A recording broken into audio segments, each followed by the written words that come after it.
My dear sisters and brothers in Jesus Christ, when I read this gospel passage preparing for today, what struck me very much is in Luke's gospel, it says that Jesus was on his way, maybe passing through a village. So Luke does not know the name of the village, which we would come to know much, much later in John's gospel that it's Bethany. And as he was passing by, a woman called him, so Luke doesn't even know her name.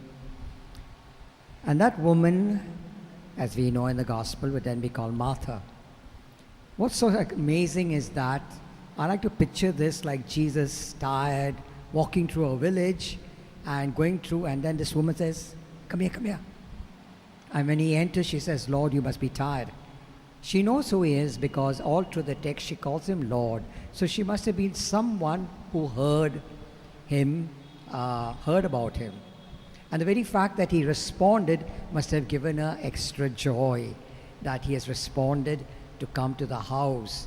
And then Martha begins to get concerned herself of looking after him. You know, sometimes you always look at Martha and Mary, and Martha's like the one, the bad picture. But here is Martha, who actually is the one who is all the time reacting. Some of you, my sisters and brothers, if you have read the Stephen Covey's 7 Habits of Effective People, one of the things he says, one of the first 3, is the circle of influence and the circle of concern. And the circle of influence are things that are there, that happen, which we got no control at all. And the circle of concern is what I can do. Now the circle of influence has people who are reactive, constantly reacting. And people from the circle of concern are proactive. And here you can see 2 women in this house. One is reactive and one is proactive. And so you can see that when she enters there, people who are reactive all the time, circle of influence, are always people who are agitated, angry, I want to do this, I want to do that, and so on. They want to change the world as fast as possible. And you can see that with Martha. Because there's so many things happening, I don't want to miss out on what Jesus is talking. So Martha's sitting there, Mary's sitting there, why can't I also listen? So like for example, she's quite practical. If both of us did something, both of us can sit and listen. So you see, Martha is one of those reactive. And so, of course, she complains to Jesus that my sister is doing absolutely nothing. And then Jesus, of course, says, Mary has chosen the better part. And what is that better part, my distant brothers? There's a beautiful painting which I used to use for the seminary studies on to paint is to pray. It's a beautiful painting of Martha and Mary, where Martha is got eyes of like a dagger against Mary. She's listening with one ear to what Jesus is saying, and the artist is very down to earth. There are eggs which are there. There's a dog waiting for attention, and she's cutting something there, and with one ear she's listening to Jesus. So she's so distracted. And what is the better way? The better way is Mary, who Jesus says has chosen the better way. Now, why would it be the better way? As I said in the beginning of the Mass, we make Jesus the center of our lives.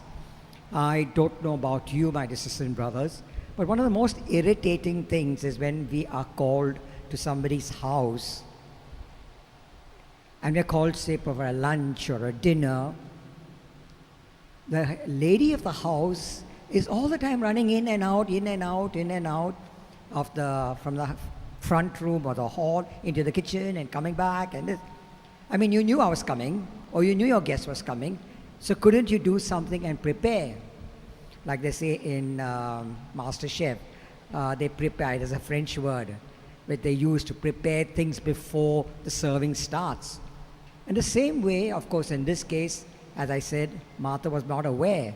As Jesus was passing, she called him in. So that's fair enough, it's understandable. But what about other people that constantly are acting and reacting all the time? If you have a guest in your house, what would you expect that guest to listen to that guest, to give attention to that guest? And this is what Mary has done. She gives attention to Jesus, and she's chosen the better way. She's chosen the better way to listen. If you heard yesterday's reading, there was a lawyer, just the reading before this. There was a lawyer, and this lawyer has come not to listen to Jesus. The very first line Luke writes there was a lawyer, and to disconcert Jesus, to upset the balance, disconcert is to shake him up a bit, to disconcert Jesus. And he began to ask, Master, which is the greatest law to keep? And Jesus can see through his hypocrisy, his over superior ego to show off how much he knows. And Jesus quotes from book of Deuteronomy and Leviticus, and the man is very happy. After all, a lawyer, he knows the law. And he says, Master, you're right. And then to put him in place, Jesus says, but you must love your neighbor. And then to show off, he asks, who is my neighbor? He doesn't want to say, I made a mistake. Who is my neighbor? So Jesus begins with a story which you heard yesterday. But the crux of it was this man, with so much of head knowledge, did not want to hear what Jesus said. My dear sisters and brothers, that would be the same with us. When we hear the reading, like for example, when brother was reading the reading, I said, how many people say, oh, I know the story, and I know what's the end, and I know Martha is going to say this, and I know Mary is going to say this. But are you really listening? Because if you're really listening, there will be something new that God would be talking to you. So what was Jesus telling Mary? I often wonder, there are certain blanks in the Bible. Like, what did Jesus write in the sand when he spoke to Mary of Magdala? What was it that triggered it off to make her say, I've sinned? So what was Jesus talking to Mary about? And that Martha was trying to listen. Was he talking about the good news? John 3:16, God so loved the world that he sent his only son. Or was he talking about the Beatitudes, because he's finished that in a few chapters before that? Or was he talking about the great 7 I ams? I am the resurrection, I am this. And I begin to think that maybe he was talking about this, the great I ams. I am the good shepherd, I am the door, I am that. Because when Lazarus dies, and if you read John chapter 11, when Lazarus dies, Martha, proactive, runs out and says, if you were here, complaining, same pattern follows. If you were here, my brother, would not die. And then Jesus says, I am the resurrection. And she knows. She has heard before. Yes, I know you are the Messiah, and that with you nothing is impossible. So she did listen. She did listen to what was happening to Jesus. My dear sisters and brothers in Jesus Christ, we have such a lot of distractions in our own lives. When the rosary is being said, as I began talking in the beginning of the Mass, your left brain gets bogged down by repetitive work. So when you are anxious next time, take a blank paper and just draw straight lines. And your left brain will be saying, what is he doing? What is this man doing, just drawing nonsense straight lines? And your right brain is free to think, and creative ideas become more tangible. The same when you say, Hail Mary, Holy Mary, Hail Mary, Holy Mary, your brain in the left brain says, okay, I heard it once, second time, 5 times, 9 times, 150 times. And that's when your brain gets distracted and ideas and eyes on come out. The best ideas come when you're saying a rosary. Isn't that true? The best recipes you want to prepare come out when you're saying a rosary, because your left brain is bogged down and your right brain is free to think about various things. And that is why Pope Francis, Pope John Paul II, written meditations for rosary, where you meditate on each mystery as you pray the rosary. My dear sisters and brothers in Jesus Christ, I like what one scripture scholar said about Martha. Martha was not preparing something good for the Lord.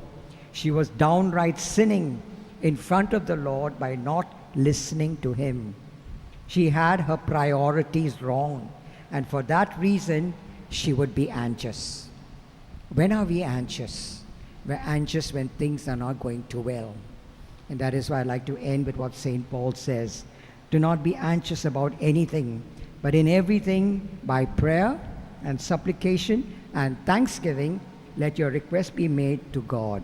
Philippians 4:6.